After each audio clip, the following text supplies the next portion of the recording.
Final positivo para o Vasco. Admar Lopes a todo vapor no mercado da bola. Ryan impressionando geral, com possibilidade de estar na Copa do Mundo 2026. Fala galera, sejam todos bem-vindos ao canal BTB Esportes. Eu sou o Jonathan Santos, chegando com tudo, trazendo notícias e informações do Clube de Regatas Vasco da Gama. É claro que eu estou falando do Gigante da Colina, mas antes eu peço, como sempre, na humildade e na moral, se você não é inscrito aqui no canal, não perca tempo. Botão abaixo escrito inscreva-se, ative o sino das notificações na opção todos, deixa o like no vídeo, é muito importante para o nosso trabalho, é muito importante para o crescimento do canal. Seu like faz com que a plataforma entenda que o vídeo é importante e acaba recomendando para muitos cruzmaltinos apaixonados.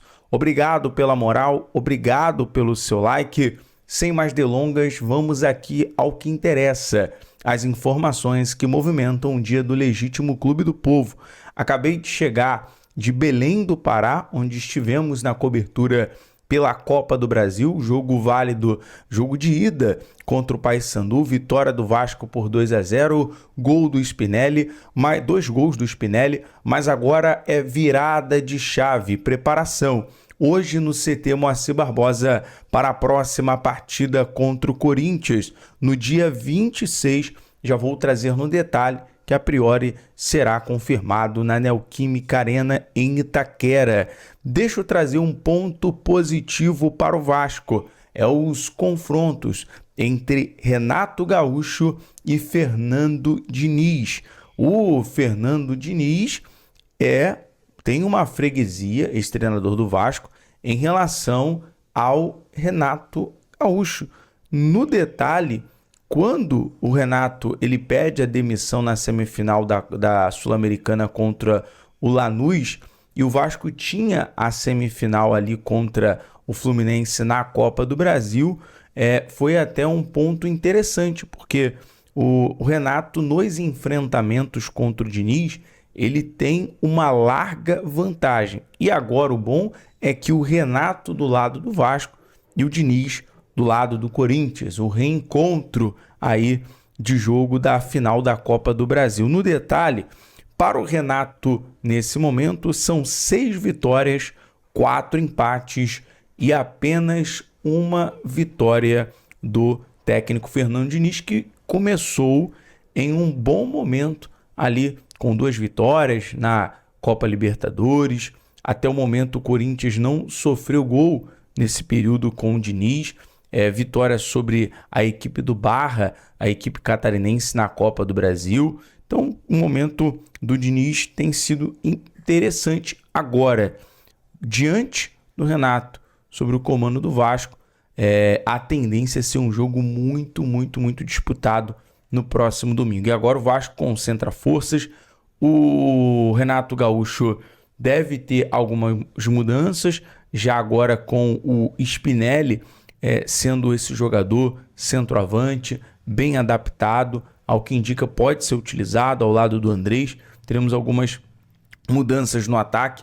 A princípio, o Adson deve ser, de fato, continuar sendo esse cara para entrar no segundo tempo, para dar esse gás, né, ali na equipe no segundo tempo, esse oxigênio. A ver, a gente vai trazer durante os próximos vídeos toda a movimentação e a preparação do Vasco. Bom, deixa eu trazer aqui no detalhe agora 2 coisas, né? Eu já trouxe que o Corinthians tem um prazo de 10 dias para cumprir a punição do STJD e a tendência é que em Itaquera seja mandante na partida, não deve cumprir aquela punição. Possivelmente o Corinthians ainda vai tentar recorrer na partida do Clássico contra o São Paulo, né, no Majestoso contra o São Paulo na outra semana. E aí, eu quero fazer um paralelo aqui nesse momento com você, torcedor.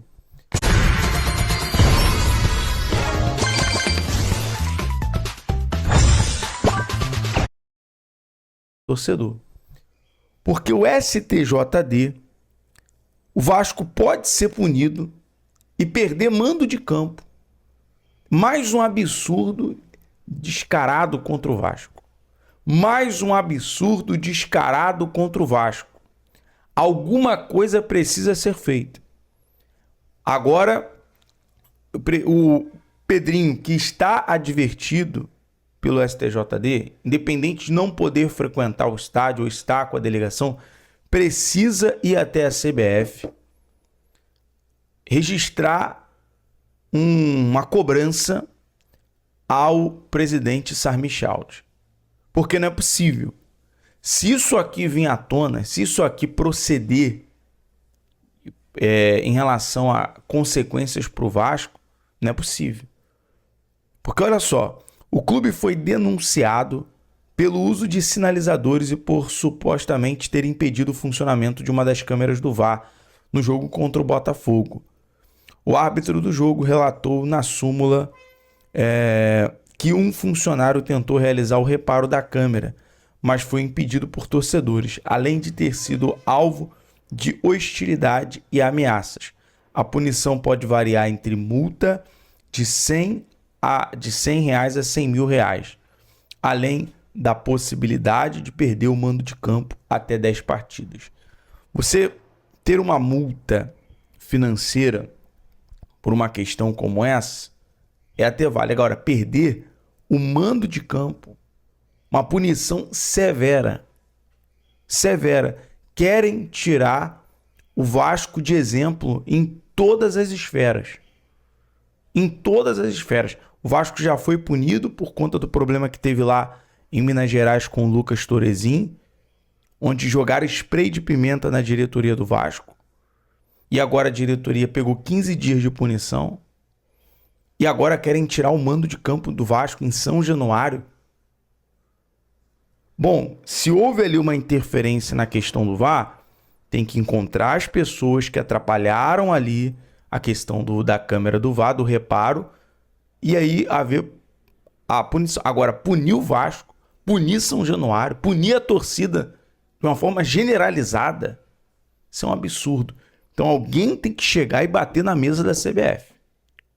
Alguém tem que chegar e bater na mesa, reclamar, recorrer, pedir efeito suspensivo, porque isso só funciona contra o Vasco. Não é possível. Bom, absurdo, verdadeiro absurdo. Bom, falar sobre coisa boa aqui, Ryan impressionando na Premier League. Claro, infelizmente houve uma lesão do Estevão, que é um bom jogador, que é um jogador ali paralelo.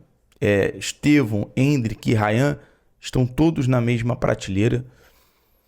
E o Estevão, obviamente, sendo preterido pelo Ancelotti, já com tempo, com 5 gols nesse ciclo, sofreu uma lesão grau 4, né? Informação do The Athletic. E aí surge uma grande oportunidade para o Ryan, porque é um jogador que tem a característica, faz o lado esquerdo de ataque, o lado direito de ataque, já tem 2 gols na Premier League, 3 gols e 2 assistências. Não sabe o que é perder. Com o Ryan, o Bournemouth tem 11 jogos, 5 vitórias, 6 empates e nenhuma derrota. Então é impressionante. E o Ryan, obviamente, merece, caso o Estevão não se recupere, e algo que vai ser muito difícil ele se recuperar a tempo, o Ryan merece uma vaga na Copa do Mundo. E caso o Ryan for a essa Copa, obviamente, por ele ser um cara iluminado, tem tudo para ajudar a seleção brasileira. Não digo nem como protagonista, mas no jogo associativo, o Ryan tem tudo para ajudar futuramente. O Ryan tem tudo para futuramente ser um dos protagonistas também na seleção brasileira, porque é um jogador incrível, cria da colina. Cria da colina, e como um cria da colina, a gente passa até a ser um torcedor do Bournemouth também, em favor do Ryan. Bom, deixa eu falar sobre o Admar Lopes, de olho no mercado, porque existe uma grande oportunidade. A gente sabe que, atrelado ao Admar, Renato Gaúcho, a diretoria e o departamento de futebol já vem trabalhando e planejando a janela de transferência. Até o Vasco já vem se antecipando. O destaque do Botafogo em 2023, Vitor Sá, né, vai deixar o clube russo na janela do meio do ano. Até por conta de questão familiar, uma facilidade de ter a sua família no Rio de Janeiro. Jogador, claro, tem 32 anos, mas tem muita qualidade pelo lado esquerdo de ataque. Pode chegar e ter uma disputa direta ali pelo lado esquerdo com o DVD, com o Andrés. É um jogador que tem tudo, né, para dar essa característica, essa força ao elenco do Vasco. Na temporada, são 22 jogos, 5 gols e 1 assistência. Com, em média, 75 minutos por jogo. É um jogador que pode chegar sem custo nenhum. Eu acho que vale essa investida e a gente sabe que o Admar já está a todo vapor de olho no mercado da bola. Tendo mais informações, daqui a pouco eu trago para você no nosso Giro de Notícias. A gente está de olho no Vascão. BTB Esportes em todos os lugares. Saudações vascaínos. Um abraço.